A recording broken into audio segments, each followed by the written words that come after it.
Trump has had with Latino voters, with Black men, with other groups that have traditionally been disproportionately, overwhelmingly supportive of Democratic candidates.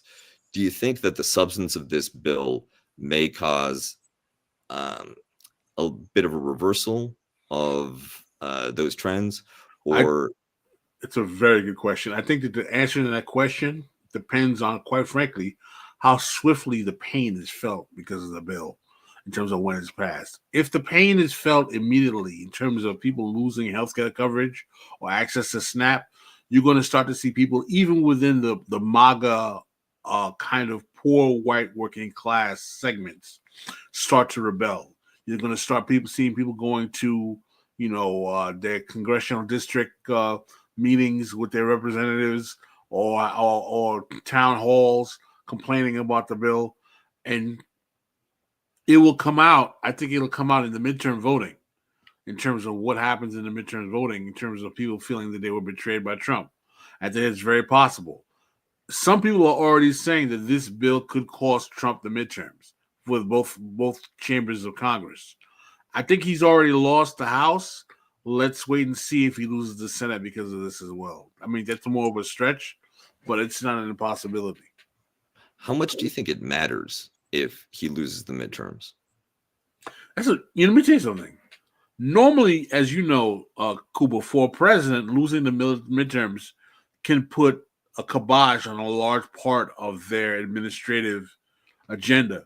But because Trump basically governs by fiat with executive orders, I don't see him losing Congress particularly affecting his ability to govern the way he does, because his governance is profoundly undemocratic, intentionally so.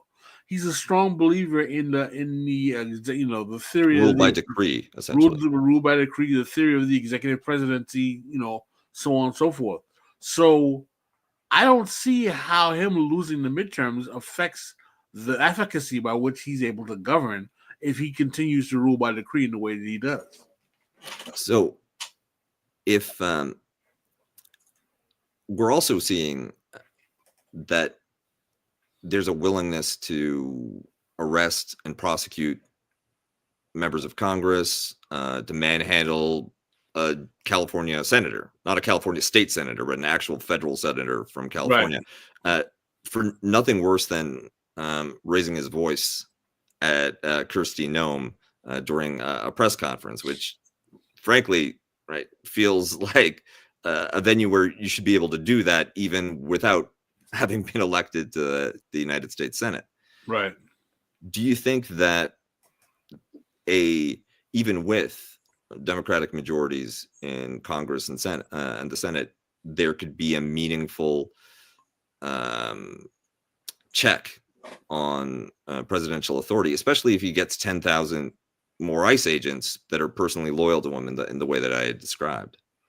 Well, I think with Trump, the cruelty is the point, and he likes to flaunt his power in the face of opposition. He likes to, Trump is not above the use of authoritarian tactics to get his point across, and I think that he would defy congressional Democrats trying to challenge his authority by whatever means possible to make it seem like he's the ultimate determiner of what goes on in the country. So if that means him locking up congressional, he's already got a congressman from New Jersey under indictment, I think, for being assault or something. Assault under an ICE agent or something like that. So these are rather trying times. This is not to be taken lightly. And I think that in a lot of ways, what you're saying, we're already seeing that in California, right? The whole deploying, federalizing the National Guard, sending uniformed troops, U.S. Marines, to go after protesters and illegal protesters and migrants. Protesters and frankly brown people, right? They're not really distinguishing who has papers and who doesn't. And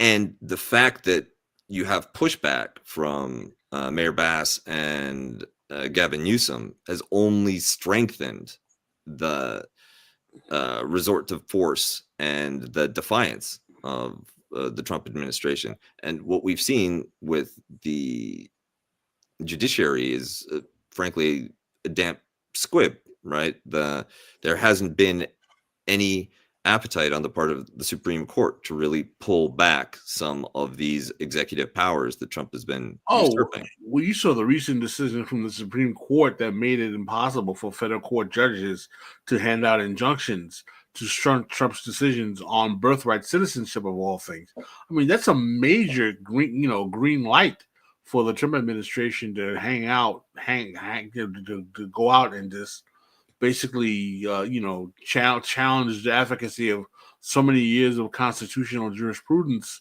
under the guise of, challenging birthright citizenship.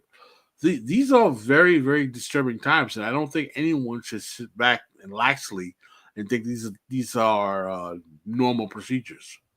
I think that what we've seen in the Democratic opposition, especially the establishment element, like the Schumer, Hakeem Jeffries attitude, is one where you basically sit back and wait for the midterms and expect the electoral system to be the way out of the Trumpian cul-de-sac.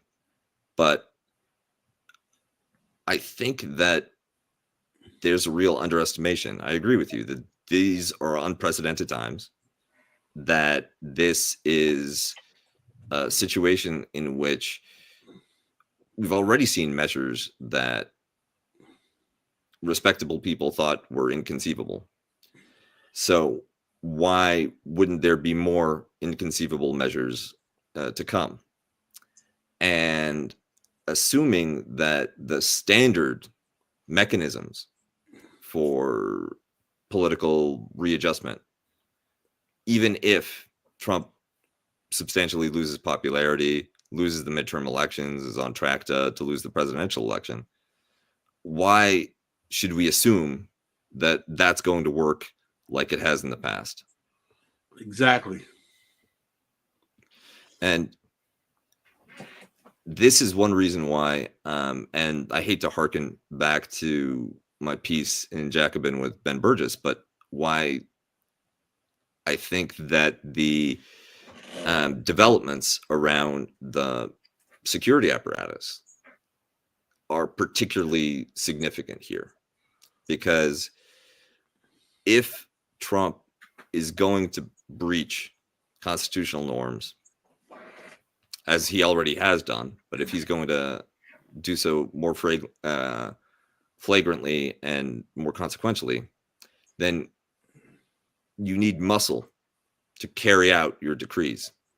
You can't assume that the regular rules-based apparatus is going to still follow your rules-breaking style of leadership.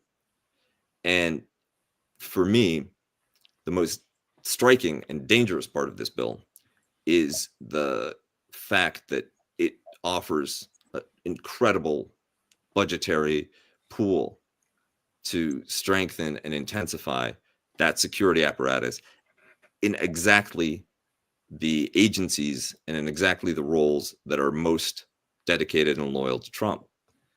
And one story that was reported, but I think has kind of gotten lost in the whirlwind of daily outrages in this second Trump administration, has been the purge of different parts of the military industrial complex and the U.S. federal security apparatus, which, granted, these are not the chat's favorite people, but it can always get worse.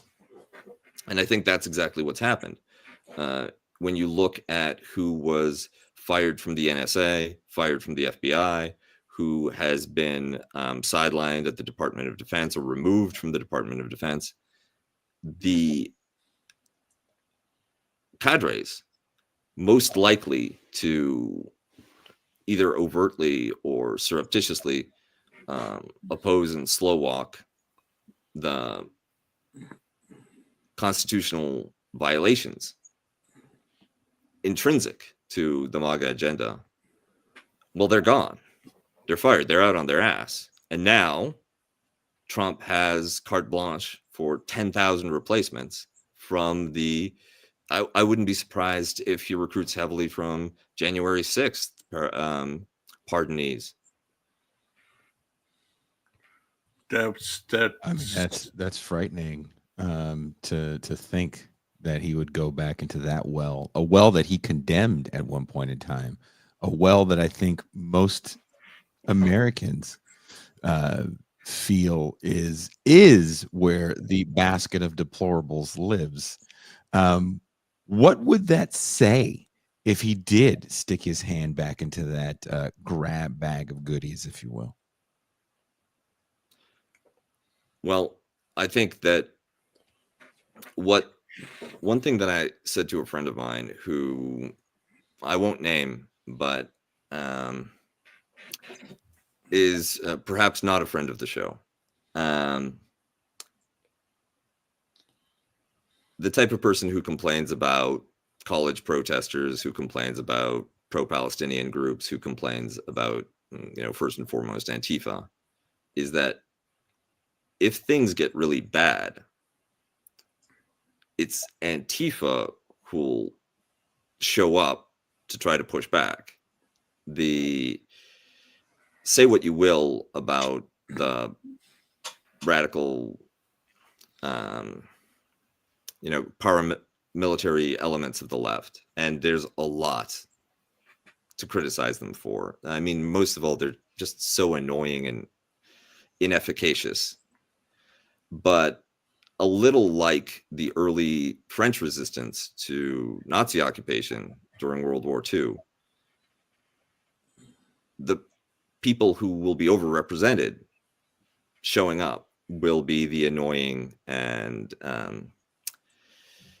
stubborn and difficult extremists from the other side. And that's especially true if the purges of the established security apparatus have been effective in removing internal dissidents. One thing that very much troubled me about developments in California was the unwillingness of Gavin Newsom to try to take back the National Guard, right? If a state governor can't keep control, can't keep authority over their own National Guard, that means that the states also won't protect you from federal overreach and the repressiveness of the federal security apparatus. Trump will just federalize your National Guard. And if we look at Governor Newsom's example, you'll have some strongly worded statements in a lawsuit, but that doesn't really change things if they're marching to roll up another 10 square blocks of a major U.S. city.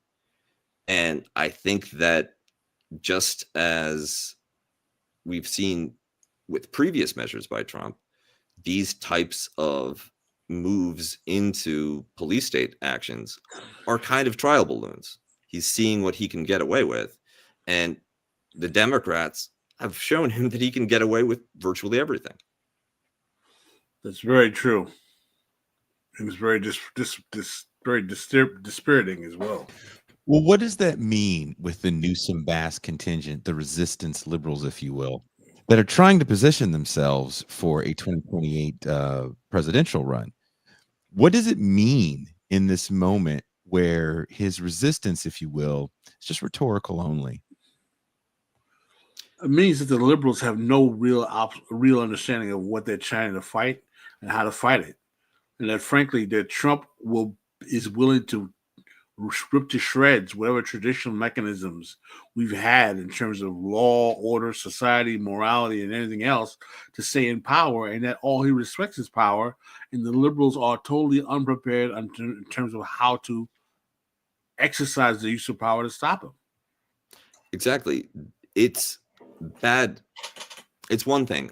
I understand the constitutional observation of democratic rules and norms where you don't want to exercise hard power while you believe that legal order and electoral system can be saved. But you have to at least preserve your capacity to, if things get worse, hold on to some hard power options of your own. And the Democrats don't seem to understand that at all. And I have to say that, especially given the really remarkable unanimity of retired members of the intelligence agencies, retired generals, backing Biden over Trump. Things like the security community letter, things like what turned out to be a factually incorrect collective statement about the Hunter Biden laptop, for instance. It really seemed as though there was a bit of Biden Dem lean in the deep state. But the Democrats have done nothing to try to protect those deep state cadres that carried water for them in 2020. So who is going to protect them if eventually Trump decides that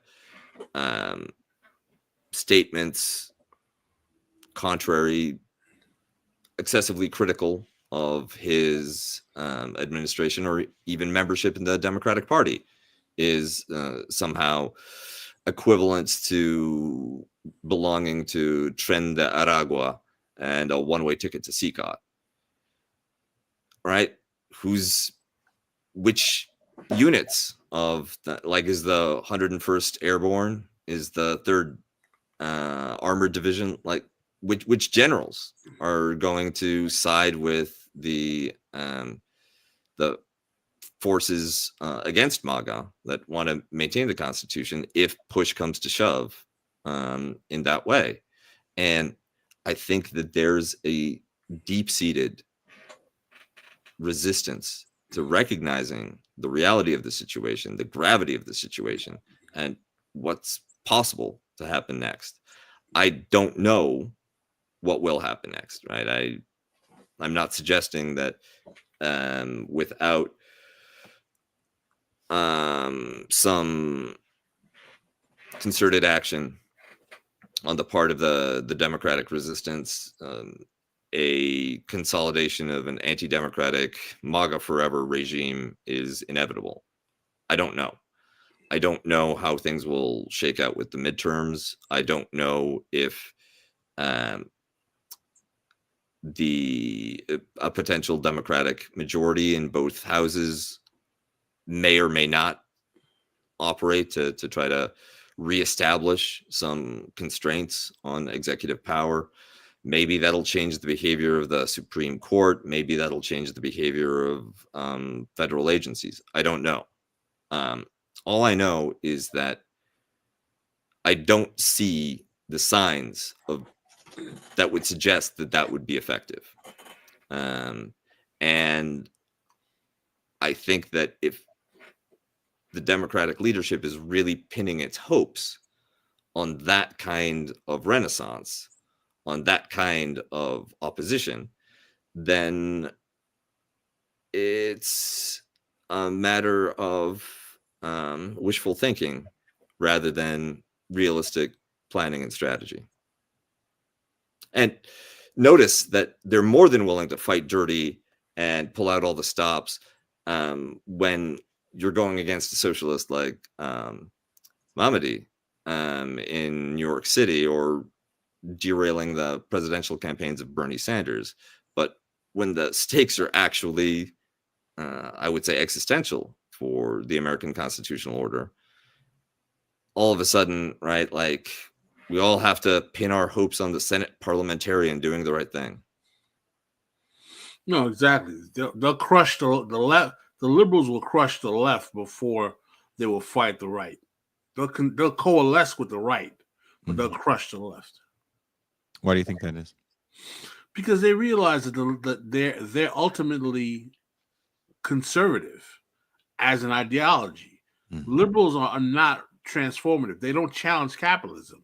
If we realize that to be radical means to challenge capitalism, then they can't be radical because they don't have a problem with capitalism.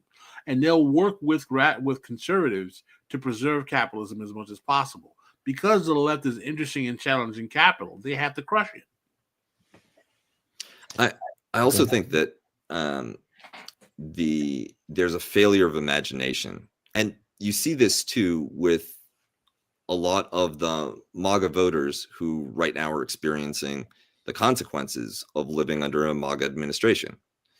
You live off of Medicaid disability benefits, and now you're shocked that your beloved Trump president might actually cut your own livelihood. So there's a delusion that bad things can only happen to other people, especially if you're the right skin tone, you have documents, you're a citizen, you imagine yourself belonging to the right identity group. And I think that the leadership class inside the Democratic Party and inside the liberal political sphere more generally, they've been winning for so long. They've been elite for so long that they cannot imagine a situation in which that card gets pulled, in which that status no longer confers on them the type of privilege and oversized voice that they've grown to just associate with the very essence of their personhood. They can't imagine losing.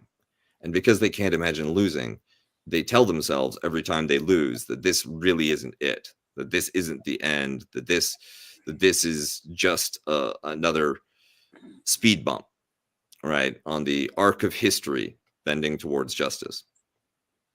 And that, I think, makes them extraordinarily ill-equipped for a decisive moment like this. They're going to realize much too late that vulnerability also applies to them, and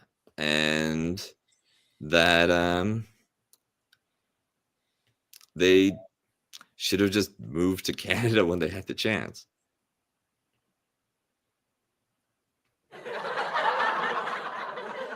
Sorry. We have to get the comedic effect. So we don't think people really want you to have people move to where you live. These proposed, but going back to the big, beautiful bill, how do the proposed Medicaid changes reflect a broader conservative strategy to gut social welfare programs? Well, I think that part of the thing we have to realize is that the conservative agenda since the Great Society has been to split the New Deal Civil Rights Coalition, which has been to destroy the relationship between the civil rights leadership and the coalition that came out of the New Deal. And one of the ways in which they did that was to challenge the racial benefit, the good faith racial gains that have come out of the civil rights era, and also cut back against the government social safety net. And what Trump's big and better bill, if you will, and the Trump administration demonstrates is that two-pronged attempt to go fight the civil rights New Deal coalition by going after communities of color, whether they be immigrant communities of color or Black folk with their wanting to teach, African American history in schools, and also go against the social safety net by being willing to cut it through legislation. So it's in line with the same policy that the Republicans have been willing to fight against since the era of Nixon. The bill is projected to increase the deficit while cutting social programs. How do Republicans justify this contradiction? Cool. You want to handle that? Yeah, I mean, I think we might need to find one. I think that part of the MAGA magic formula is that Trump has allowed Republicans to not have to justify anything ever, right? Like, what's the expression? Love means never having to say you're sorry. MAGA means never having to explain yourself. And I think that there's one of the few elite groups that may understand the severity of the situation might be the haute bourgeois, right? The elite capitalists. The tariffs caused massive dislocation in financial markets, and there's an awareness that there will have to be a serious realignment in global supply chains and production networks, and that there will be different sources of profit in the future under this new regime. I think that what we're seeing is right now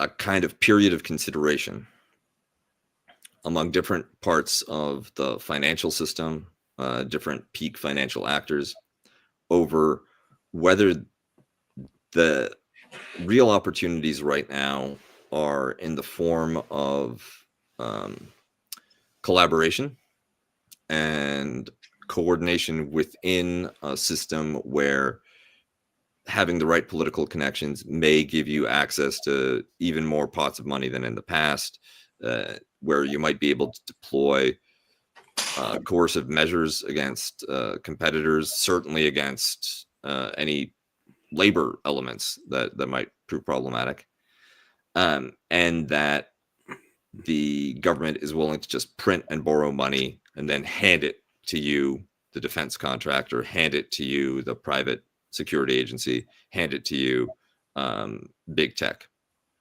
So there's a lot of goodness, if you belong to this class, to be had in adjusting to the reality of this system. However, all of this deficit spending will imperil the role of the US dollar as the global reserve currency. One thing that the tariff debacle